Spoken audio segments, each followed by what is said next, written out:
This is a really simple and easy Minecraft Bedrock Edition iron farm. It works in the new Minecraft 1.17 version of Bedrock and in earlier editions. And I am going to show you how to make it block by block right now. Don't you go anywhere. Hello everyone and welcome to another episode from me, Avomance. Do not adjust your set.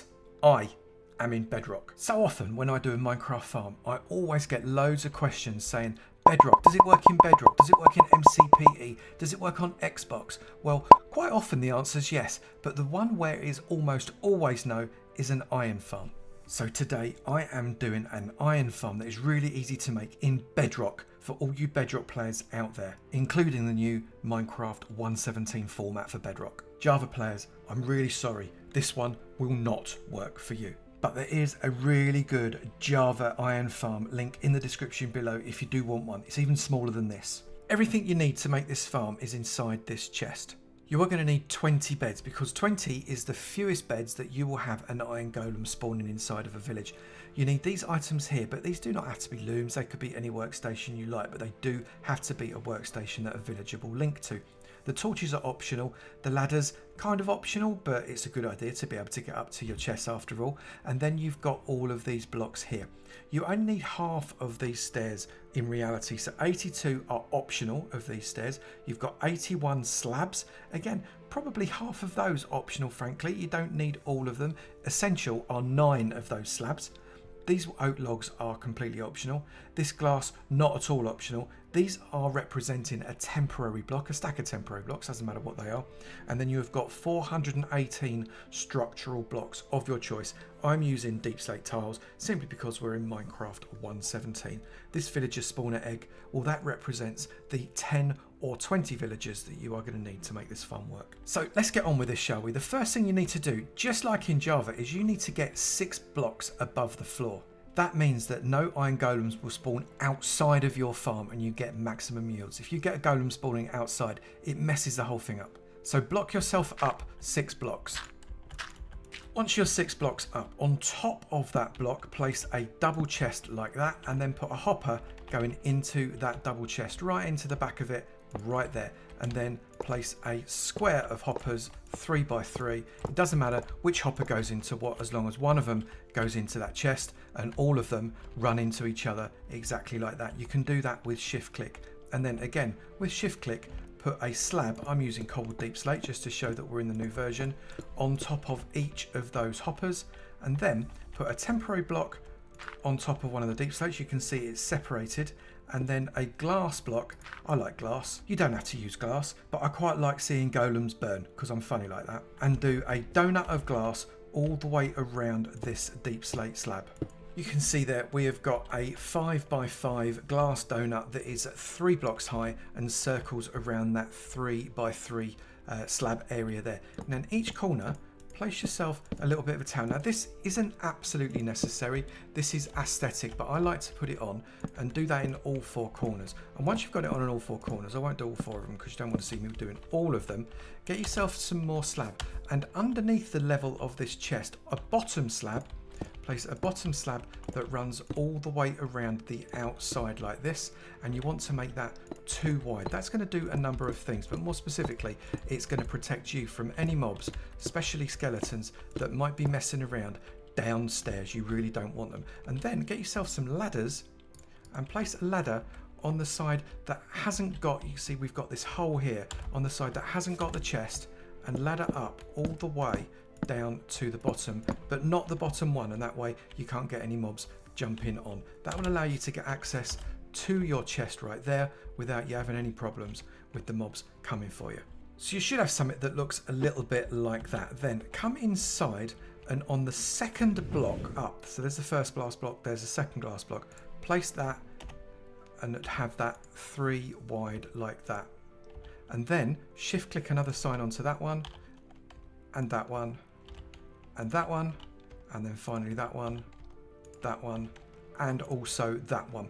That is going to give you a support for lava bucket that goes on the top of that sign. The signs will not burn. I know, right? Minecraft physics, it just doesn't make sense, but the signs don't burn on the lava. They're like lava proof. It's true in Java, it's true in Bedrock. Brilliant. Then on the top row of your glass donut right here, come out from the center one, doesn't matter which side, from a center one, 7 more blocks. So 1, 2, 3, 4, 5, 6, and 7. And then come with just purely aesthetic upside down steps, and then a block on top of that like that. So you can see you've got kind of that format. And do that on all 4 sides, coming out this way, and this way, and this way, until you've got a bit of a cross pattern.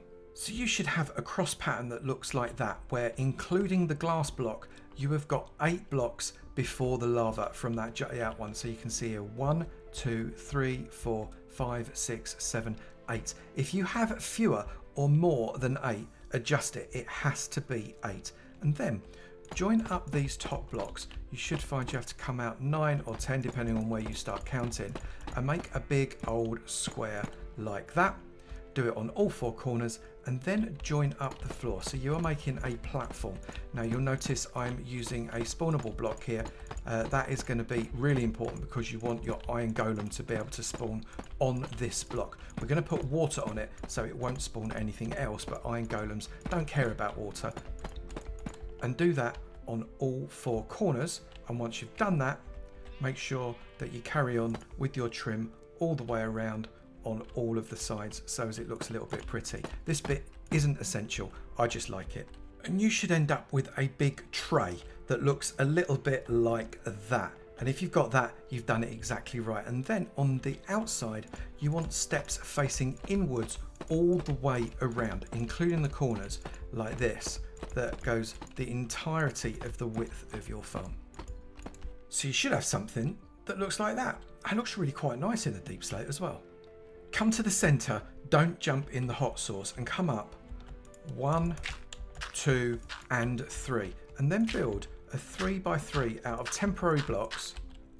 So I'm using dirt, just like that. And then you need to make that a 7x7. So come out 2 in every direction, like this, and out there as well. You can get rid of those 2 temporary blocks now. And we're going to make this into a 7x7 square. 1 7x7 square right there. Grab yourself your beds, and you want to place the beds with the head pointing inwards along one side like that, and then along the other side like that. That should be 7 beds on each side, making 14, 15, 16, 17, and coming around this side 18, 19, and 20. 20 beds, which is the minimum number of beds you need to have a village, because this is officially a village, that will spawn golems. Remove all of the temporary blocks except for one right next to the corner of the beds, and place a block there and a block there. Now this block really needs to be glass. You can then remove those 2 blocks. And then what we're going to be doing is we're going to be building a 5x7 platform that laps across one ends of the beds here. So that's 3x7. And then another row on top. So we don't need to worry about jutting out over the ends of the beds here, but we do need to worry about jutting out on the other sides. This is not a temporary platform. This stays where it is. And then get yourself whatever workstation it is you want to use.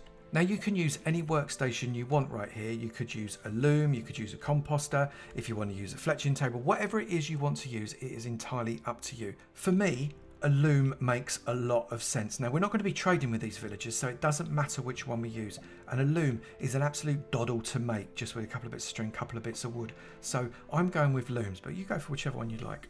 And you are going to place 20 looms around this area. So 1, 2, 3, 4, 5, 6, 7, 8, 9, 10, 11, 12, 13, 14, 15, 16, 17, 18, 19, and 20.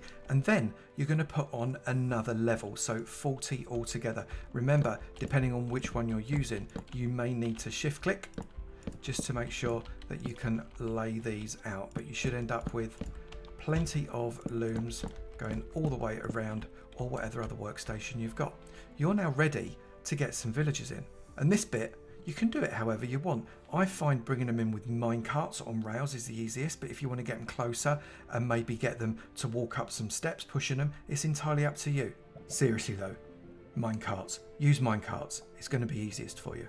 You are going to want 10 villagers as a minimum inside your 3x5 space here. 10 villagers as a minimum, and if you put more than 10, put in 20, because 11, 12, 13, 18, 19 make no difference. You either want 10 or 20. So get 10 in if you can, definitely, and 20 if you've got the opportunity to do that.